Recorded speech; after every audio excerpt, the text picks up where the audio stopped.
Boom. All right, ladies and gentlemen. Look, sales, leadership, funding, vision, strategies, but more importantly, execution is probably the most important things that you need to get in your business. And today's guest is here to talk about all those things and how to, most importantly, execute on them. So let's get this one on the road. Here we go. Shut up and sit down. Look, a business can give you everything you want in life. Prestige, wealth, freedom. It can also take everything away from you. This show is for those who are willing to take that risk. These are the real life stories of entrepreneurs. But before we start, I have one small favor to ask. Please leave a comment. It can be advice, critiques, tips, feedback, or share this with someone because your engagement is the most valuable and most powerful form of social currency. So thank you, and welcome to another episode of Business Buzz! Attention entrepreneurs and executives. Look, scaling your business from 100,000 to 5 million can be challenging without expert guidance. Are you struggling with marketing and sales optimization in your business? Well, our guest today is passionate and creative entrepreneur who with a drive to make a difference has founded or co-founded 17 different companies, raised more than $50 million in startups. He's a mentor, advisor, sales and marketing strategist for growing businesses. He networks professionals and corporate leaders to access excellence. Now let's welcome to the show an expert who can help you grow your business, Mr. Patrick McGuire. Hey,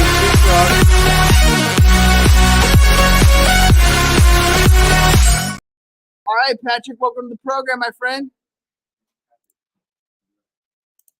looking forward to this for a long time. All right, man. I love your background, by the way. Simple, white, brick wall. I got a white background too. That's why I'm a little happy on that side. Let me ask you. Yeah, let's jump into this. Entrepreneurship, it's probably one of the big things that is going to be happening, I think, in the next couple of years. It's already been hot. A lot of people are jumping into this space. But jumping in and making it successful are two completely different things. Tell me a little bit about your background, how you've been successfully able to do this 17 different times so that we know it's not a fluke. Yeah, I mean, honestly, first of all, I am completely unemployable. That's the bottom line. And I know you got a live studio audience of young, intelligent students, if you will, that are looking to get into business and grow their own futures. And for those that are entrepreneurs, you are unemployable because you're either going to build the business or you're going to take over the business. And that's how I function.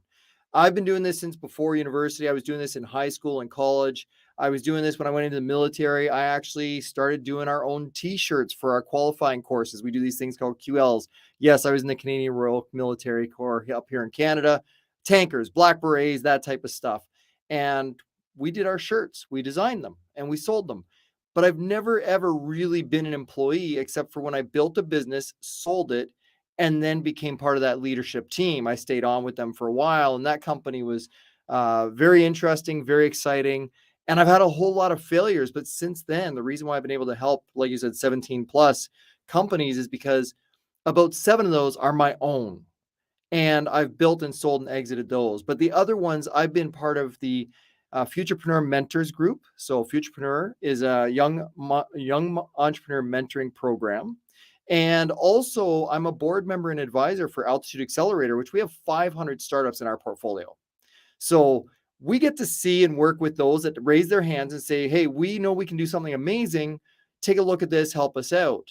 And entrepreneurship is, it's a disease. You either got it or you don't. But, it's just one of those things that I love doing. And I love the struggles. There for sure is a disease.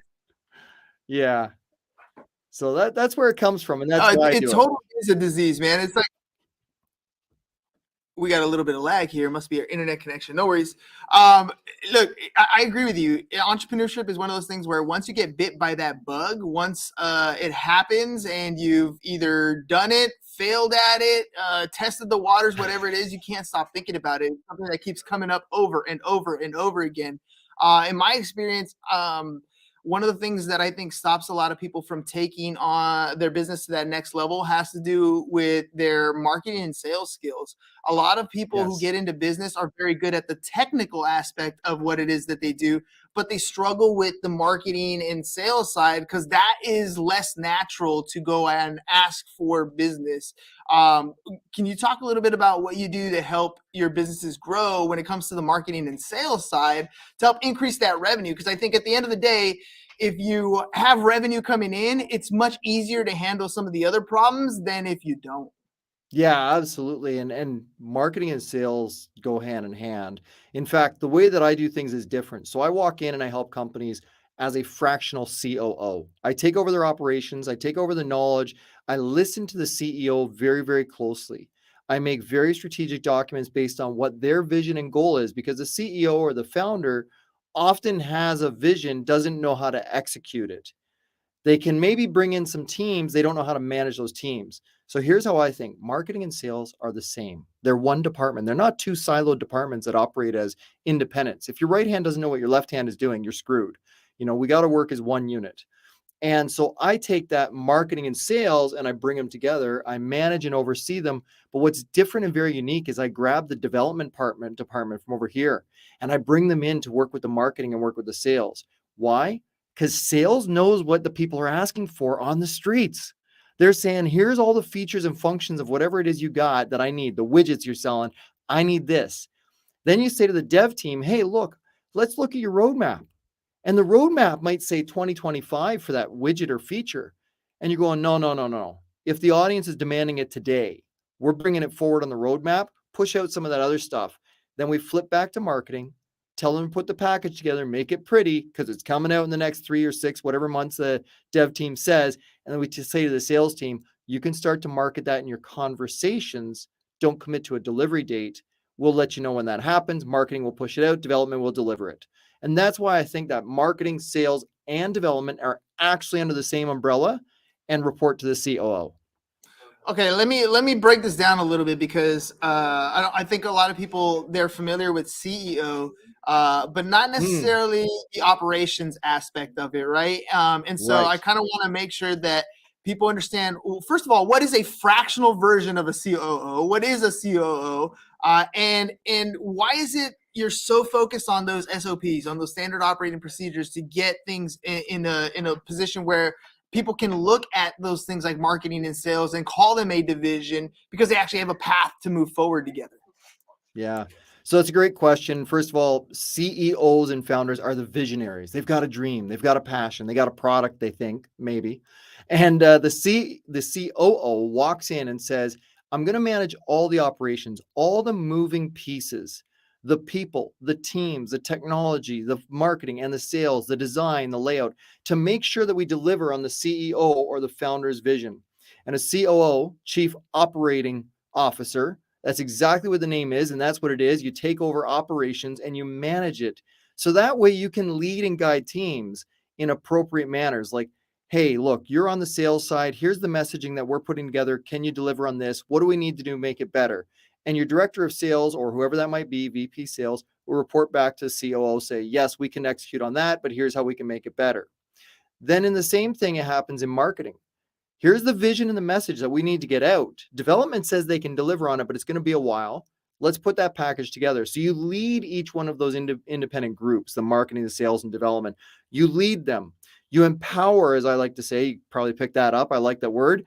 But you empower each one of those team leaders to execute on the vision of that CEO, the chief executive officer, the boss, the founder, the visionary, whatever you want to call it. But the COO is the person that's in the middle that, well, we'll say GSD, gets stuff done. We're going to call it stuff, gets stuff done. And that's really important because if sales runs on its own and marketing runs on its own, which I've been involved in companies that have done this, they fail miserably because the salespeople can't deliver on what the marketing people are promising. And even worse, sometimes it's the salespeople who are making crazy promises that dev and marketing can't deliver on. Marketing will make some crap up, but development can't do it. And we fail miserably there. And then how about the development team? They promise something in 6 months or a year, and we all do the marketing, we put it all in place, and then that falls flat. How do we pivot? How do we change? So the COO is the person who has to make sure that we have those steps, the SOPs, the standard operating procedures. in place for each one of those departments so they can all be aligned to work together. That's what a fractional COO would do, part-time, if you will. Someone who comes in with a short, focused execution, half a day every day for a week or a month, a year, whatever the contract plans are. But it's to get you to that next level as a company. And sometimes I just step out. Sometimes I do it for the period of the contract and longer. It's whatever it takes to get to that level of excellence that we agreed to as a CEO asked for. Now, I know in my own personal experience, when I'm running an organization or running a particular project, as a visionary, my mind can go in a bunch of million directions. So many shiny objects are out there that they all seem to be part of the vision, or maybe they're just lighting up a huge vision that I as a CEO might be able to see, but can't clearly project it to the rest of my team, right? So I'd imagine when a COO comes into the picture, they're kind of help prioritize and focus in on a particular goal. How do you help companies become effective leaders that way and get a focus and maintain that focus? Yeah, you're 100% right. And that's why you're taking us to class here is those CEOs, those founders, they're as crazy as I am, honestly. And they'll think about everything. I've done it a few times. I've done it with partners. I've done it on my own. And we're absolutely nuts, unemployable, if you will. And the shiny object syndrome is so dangerous to those individuals. They also have the sunk cost fallacy as well, where they like, oh, we put all this effort into this shiny object and it didn't work. And we're going to have to keep doing it better and do it better and do it better until it actually works. And it's like, stop that right now. So a COO, if you're any good to your team, to your people, to your leaders, as well as the teams that are below you, you will help focus what is critical, urgent, and what is just fluff. So I like to take this very simple approach, and I think everybody gets it. Wants, needs, and wish list. The wants, the CEOs comes up with, or visionary, the founder, whoever comes up with some crazy wants. I want to do this. I want to do that. I want to talk. I want to connect this with 10 million people in the next year. And you're like, okay, well, what do you need? Well, I actually need the thing to be developed first. Yeah. Okay. What do you need beyond that? I need to have a beta group or an alpha group, then a beta group, and then I got to get to go to market. So we specialize in ideation, creation, commercialization, and acquisition. That's what we do from Altitude Accelerator, from Empowered Entrepreneur. We do that to help companies go from 0 to their first million to 5 to 10, 20, and north of 50. I've done it. I've been there. We helped get one of our companies from nothing, from an idea, to 23 months later getting acquired for a nice big, just over $10 million figure, and then staying on for another year to get us to 20 million, and then another 2 years to take us to a team of 120 sales reps at 121 million ARR, annual recurring revenue, folks, for 2.7 year average. Now, we have to help the CEOs stay focused, because they might take us on this wild dog chase through the forest, over the hills, and down into the ocean, right down there by you. And we're lost and we're drowning in this sea. It turns out to be a red sea, not a blue sea. It's not the blue ocean. It's dangerous because we followed every shiny object, and nobody on the marketing team or the sales team or the dev team really want to tell the boss, sorry, I think that's crazy. They listen to the boss and say, look at the wish list. We could do it all. And it takes someone who's as crazy, a little bit stupid, very, very bold, stubborn, and willing to take those SOPs to accomplish their goals and scale them down. That's what I like to do as a COO. Let me ask you about the growth aspect of it, because when a business first gets started, when you're talking about that zero factor, the dreams are always great and the vision is always great, but to get to the point where somebody's actually going to give you some funding, where you're scaling at the point where somebody's like, yes, I want to pour money into this thing. Mm-hmm. What is it that companies are looking for? What is it that venture capitalists, what is it that angel investors, what is it that outside money is looking for in a company in order for it to get some of that revenue? And how are you getting the CEO to kind of focus in on that vision to get to that point? Yeah, that's a great question. And it's really hard because I would say that back in 2010, angels were wonderful. Angel financing, or family and friends, then angel financing, was wonderful. Then you go to the VCs, the venture capitalists, who I used to call the vultures, because they put such parameters in place and they would eat you alive. And Then they take your business if you screw it up. But it's switched. A lot of angels became so concerned about their money and their return on investment, they became these vultures. And the VCs, the venture capitalists, are actually dishing funds out. I mean, this is quite a few years later. That went about 2016, and now 2022, 23, they flipped. And you've got these venture capitalists who are actually, honestly, if you got a great idea and a great business, they're putting money into companies. But what do they need? That's your question. They need a great CEO with a great vision, or a great founder with a great vision. You need a product that is realistic, as well as that founder's vision has to be realistic. It has to be rooted in a real problem-solving solution. Those are the ones that get funded the easiest, of course. You also have to see a really huge and yet realistic total addressable market, the TAM, as some people will hear people reference off, the TAM. And if you do have all that in line, there's a lot of other things that have to come around. Culture is massive in small startups these days. If you don't have a good culture, and that is driven by your founder, by your leader, by your visionary, if you don't have a good culture, they're going to know right away. They can tell, and I've done this. I go into some groups, of course, being a part of Altitude Accelerator, a board member, director, and advisor. I see some founders come in and I'm just like, it's not you. Your product is awesome, but you're the problem. This will never succeed because you're in your own way. And those venture capitalists or angels, they can see it. VCs are much better at it. Their due diligence is much, much more intelligent, structured. They've got their SOPs, as I like to say. They know exactly what boxes they're checking. But you have to have a great vision, and you have to have someone who can actually share that message. And some of those founders can't share. They just spout crap off.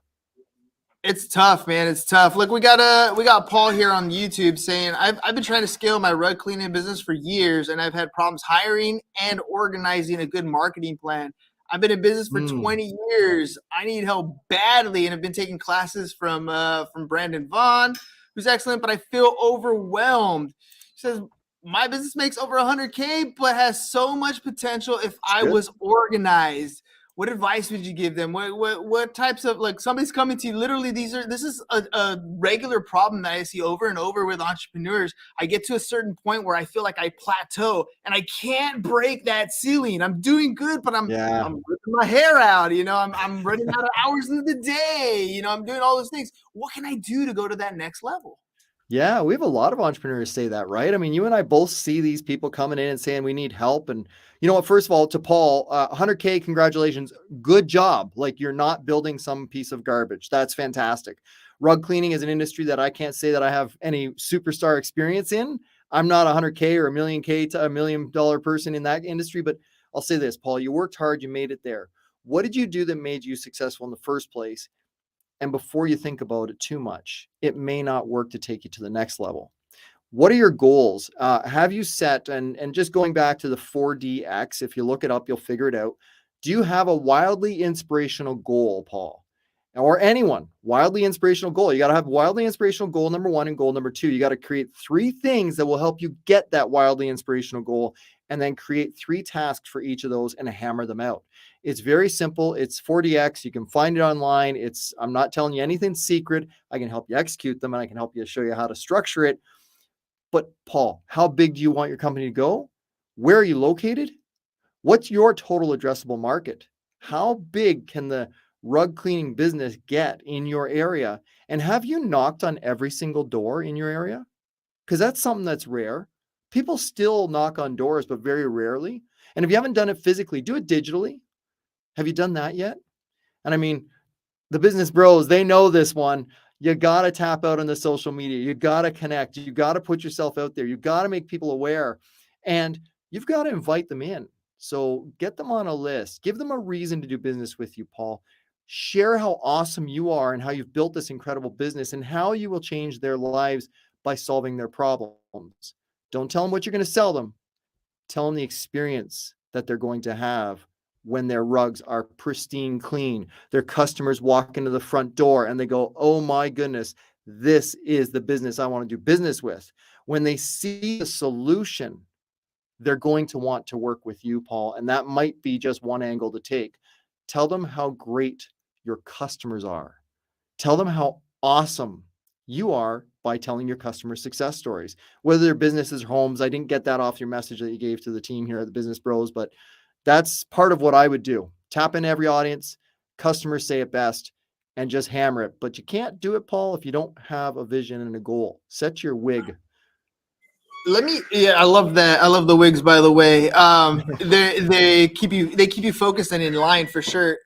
One of the things that Paul mentioned here was having problems hiring, and you as a COO have certain processes that you put in place. Oftentimes, I don't think people realize that a lot of the processes that are put in place are not just for profitability's sake, but it's also to ensure that the culture of your business is set at a certain pace, and at the same time it will really bring down the turnover that you have, especially in a business like a rug cleaning business. Because if you have if an employee comes in every day, knows exactly what they're supposed to do, exactly what the job type is, what a completed success rate looks like, it gives you all the KPIs, all the things that you can measure in place, so that when an employee comes in, they have a metric for success and they're shooting for that. Because I think far too often, a lot of entrepreneurs just want to bring somebody in and clone themselves, which is damn near impossible. You're never going to find somebody to be at that level. What do you say to that? When you have employees that, especially in a business that has a lot of turnover, so that they can avoid some of that turnover and maximize the output when people do come into that business? That's really great. I love the way you sort of called it out, and I'll address the first thing is you don't want a clone of yourself, because then that means you're cloning all of your flaws and inherent problems and the unscalability, that roof that's capped you so long. Maybe you're stuck at 100. Maybe it's not that you can't get over 100. You're stuck there mentally yourself. But you want to hire people that are greater than you, that are better than you, not the same, not to be the same. You want to make sure you got someone that's going to bring something new, some new juice, some new energy, some new life, some new ideas, a different way of marketing, a different way of selling, a different way of closing deals. Maybe it's just a different way of actually doing the work. So I'm not sure who Paul's got to hire. Is it the salespeople or is it the workers? I have another strategy that I do. I used to do this for my gyms all the time, and any of the sort of quasi franchise groups that I work with that are getting started when they're doing their licensing model. It's actually Snap Fitness. If you look it up and go back in history, you can check out Snap Fitness. I used to do a lot of business with them when I had Empowered Nutrition. Obviously, Empowered Entrepreneur carried on from that. But you got to work at one, then co-manage number two, then you can own number three.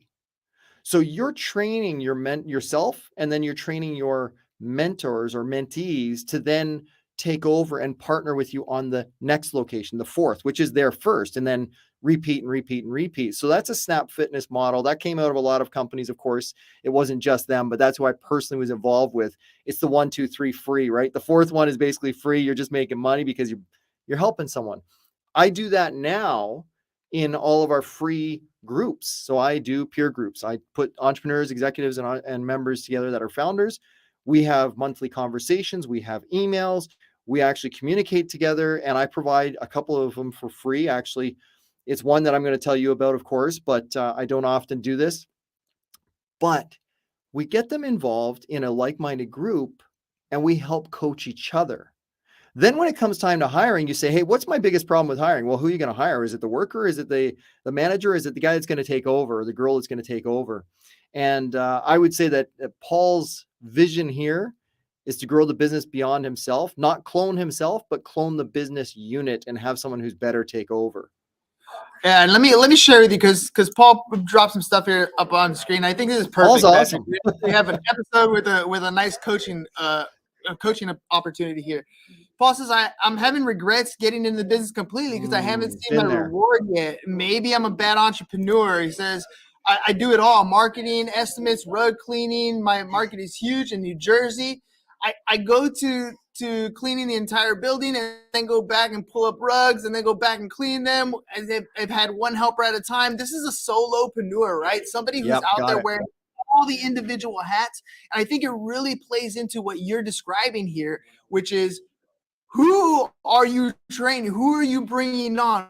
Yeah. What piece of your company are you going to give up and give that to somebody else? And I'm going to ask you, because you've been doing this for a while, when you bring someone on, they will never work at 100% of who you are. They're never going to be or care about the business as much as you are. What does a solo entrepreneur have to accept when moving to that next level where they're going to bring on that type of help? Yeah, I would totally agree with you. Absolutely. You've seen this through your business life, through your podcast, through everything you're doing, and you get it. And so does most of the people listening will understand that, but they're afraid. They're afraid to give up a little bit, but they'll understand they can't grow beyond that. So I would say, yeah, you've got to decide what you hate, what you love, and what you can't give up. All right. So if you hate it, outsource it, sell it, trade it, give it to someone else, pay someone else to do the job. I would also say this, Paul, it was clearly mentioned. I mean, the business bros bosses are saying it clearly. You cannot do everything, and you cannot hire someone to be you and do everything just like you. They'll never, ever have the passion. And, Paul, you're going to get your reward. You just got to hustle a little harder. You've got to be able to give something up too, though. And that's part of the hustling harder, to find someone that will take on the crap that you don't want to do. Or maybe it's just that you found someone that's better than you. Take the things that you're not necessarily good at. And that's the stuff you might want to outsource or partner up or hire for to do that. I would say that when it comes to marketing, you want to get a great marketing team that will outmarket you. But there's so many amazing tools. I mean, especially with AI. I know you guys are watching this one. Everybody in the Business Bros office, all those students there are probably freaking out because they're loving the future of AI. But, you've got AI, you've got beyond or before that, you've got automation, you've got tools that will help you do the prospecting for you.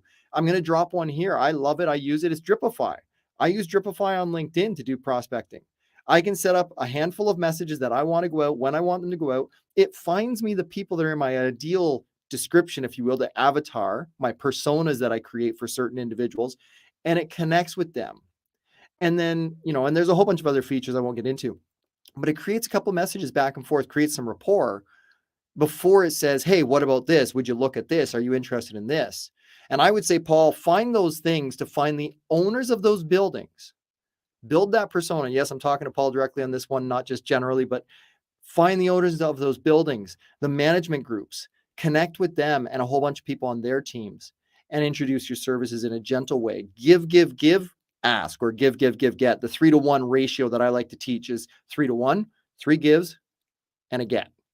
And Paul, automation is going to be huge for you. I think you could do it and grow your business right there. And the difference you could do in the next 30 to 60, 90 days would offset what you would spend to bring someone on to do that thing you don't like.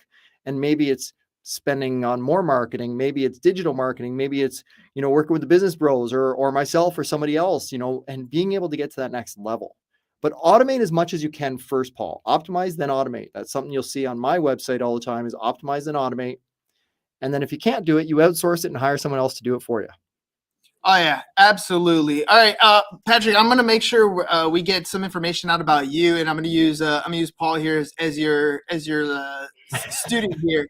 So Paul says, the thing is, I'm rated 5-star company and over 100 Awesome. Google reviews, which is amazing. And again, it comes back to the fact that when you bring somebody on, if you want to maintain those reviews, then you have to have a system in place where part of their job is to request a review or to get so many 5-star ratings. Some of those KPIs that you can put in place. So, and then he says, I just need someone to help me. I feel defeated. Paul, I'm sorry, Patrick, I'm sure there are people out there that feel exactly like Paul's feeling. And if they need to reach out so they can work with you, they need help getting some of these processes in place, how can they do that? Yeah, I mean, I'll just say it, like, we're entrepreneurs, true. And we may have a little bit of success or a lot of success and then a whole bunch of failures. We're in the exact same boat every single day. There's days I wake up and I go, man, I feel defeated. How am I going to get all this done? My lists that I make every day, and I know people say don't do lists, but you know what? I tried that. It doesn't work for me. I'm ex-military. And it does not work. You got to give me a set of rules to follow. You got to give me the action plans. And if I got to blow something up, I got to go do it. And there's steps to get to that bomb, right? And this is a business bomb. You got to hit as many people as possible. And that's what marketing does for you. It hits that business bomb. Paul, you got 100. I mean, I think it was 500, 5-star reviews. Like, you got hundreds of them. You're one of the best in your industry. Other people need to tell that story for you. And you need to share that with the marketing world. And you need to get it out to those people that you're prospecting. I know you need help. I know you're struggling. You can reach out to lots of different organizations, Business Bros, empoweredentrepreneur.ca. Yes, I'm Canadian, but I've been doing business in the States for well over 20 some odd years. Yes, I turned 49 this year, so just let it go. But it's experience points that I got. It's experience points that the Business Bros got. We're able to impact you faster so you can grow faster. Sometimes you just need a mentor, an advisor, or a coach. You don't need a full-fledged team. Maybe it's a look at your business and saying, these are the things that work really well for you. These things need some help, but man, could they explode your business? And here's how you find someone. There's a really great, I did a podcast on my own, of course, and I had a great guest on. And she talks all about internships, and it's massively growing in the US. In fact, she's in your area. She's down in New York and Connecticut area. And, she brings interns on from colleges and universities all the time. And she helps find them placements in businesses. So if someone wants to go into business management and you're looking for someone to take over the management side of things or marketing, you could get an intern. You could get credits for that, for your grants and all sorts of other credits from the government to do that. And you could help a student get their education and their hours. And maybe if they're interested in your business, you can give them a managing partner's percentage, rate, shares, equity, performance bonuses, whatever you want to set it up as and call it. And that's how you get them to stay if they're amazing. But you get to test them out first as an intern. Same goes for any employee you hire. You might want to hire someone just to do the rugs. You might want to hire someone just to do the marketing. I'd probably say outsource your marketing, to be honest, right now. It's probably the fastest and easiest. And just get a team that gets paid for performance. I think that's very important because if they don't deliver, you don't pay. And that's if a marketing guru is worth their salt, they will deliver leads. But before you go to that, I would tell you to automate as much as you could. I really would. Yeah, and I agree 100%. There's so many platforms out there that'll help you automate a lot of your processes, everything from getting somebody in to creating a quote to sending out your emails, drip campaigns, to creating your content at scale. A lot of that marketing stuff can take, even if you can do it in 5, 10, 15, 20 minutes a day, all those tasks add up. And they take up so much of your time that's where you start to feel overwhelmed. That's where you start to feel defeated. That's where you're just over it at that point, because you just feel like this is not what I got into business for. I didn't get into business to start editing videos for Instagram. That's not what I did it for.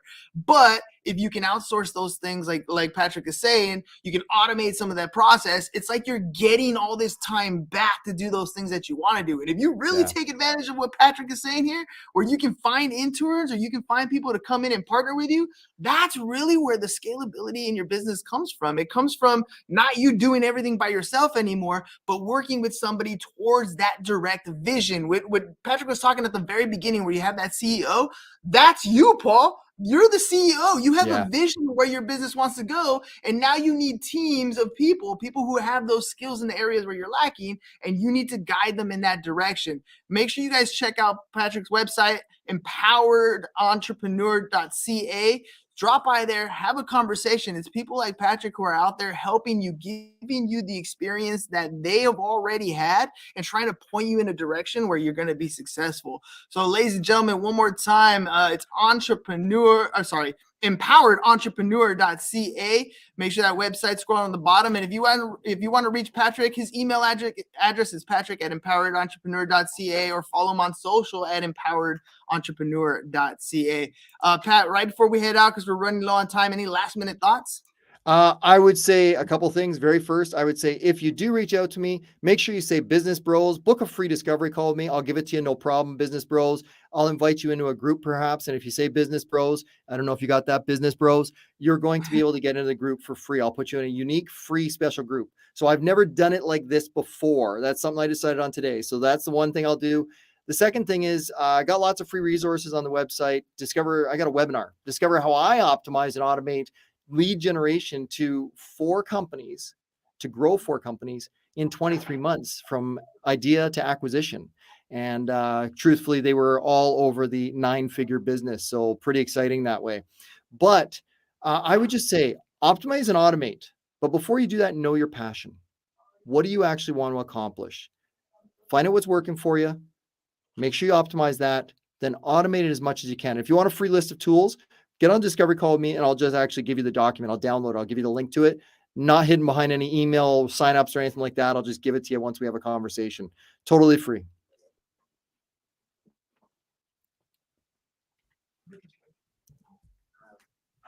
Perfect. All right, ladies and gents. Patrick, thank you very much for coming on the show. Ladies and gentlemen, we'll catch you guys on the next one. Remember, there's no such thing as $1 million idea, only $1 million execution. And you can thank Billie Jean for that one. Later, y'all. Have a great rest of your day. It's over. Awesome. Thank you so much, everyone. Is your business in need of marketing?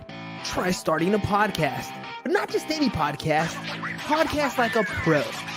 We can show you how to take your business from being invisible to becoming a brand people trust. Go to www.businessbros.biz